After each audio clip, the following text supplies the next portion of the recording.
আমাদের দলের মোট আয় ব্যয় এটি সেখানে উদ্ধৃত আছে।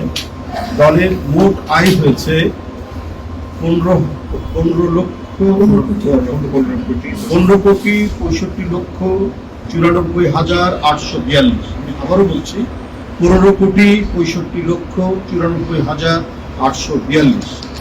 আর দলটির ব্যয় হয়েছে 4,80,04,823।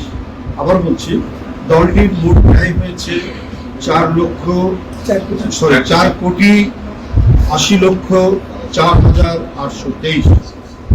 আপনারা অনেক সময় প্রশ্ন করেন যে আমাদের আয়ের উৎসটা কি, সেটাও আমরা এখানে জানিয়ে দিয়েছি। স্যান্ডেলিনা সো, রূপচর্চায় আভিজাত্য।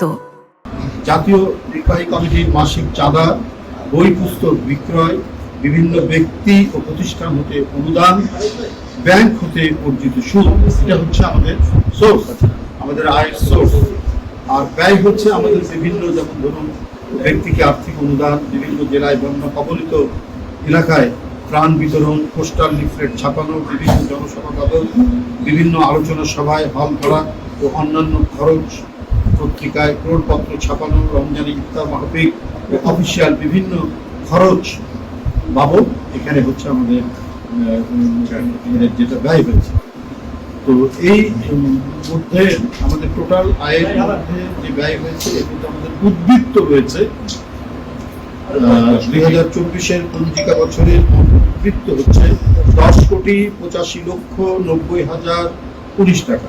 আমি আবারও বলছি 10,85,90,019 টাকা, যা ব্যাংকে গচ্ছিত আছে। বন্ধুরা, নির্বাচন কমিশনের বিধান অনুযায়ী এটি প্রতি বছর 31শে জুলাইয়ের মধ্যে আমরা দলের আয় ব্যয়ের প্রতিবেদনটি এখানে জমা দেই। এটা বেশ কয়েক বছর ধরে যে প্রেসিডেন্স, যে নজিরটি স্থাপিত হয়েছে তার কোনো ব্যত্যয় হয়নি, সেইভাবেই আমরা এটা দিয়ে আসছি।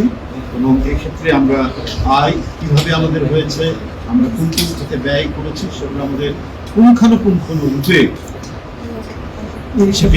যে নিরীক্ষা অডিট যে রিপোর্টটি, সেই রিপোর্টটির মধ্যে সেটা উল্লেখ আছে। সুতরাং আমরা আপনাদের কাছে মোট এই জিনিসটা এখানে উল্লেখ করলাম এবং আমরা আশা করি যে গণতন্ত্রের পথে হাঁটার যে প্রক্রিয়া, নির্বাচন কমিশনে এসে বাংলাদেশ জাতীয়তাবাদী দল বিএনপি আমাদের অডিট রিপোর্টটি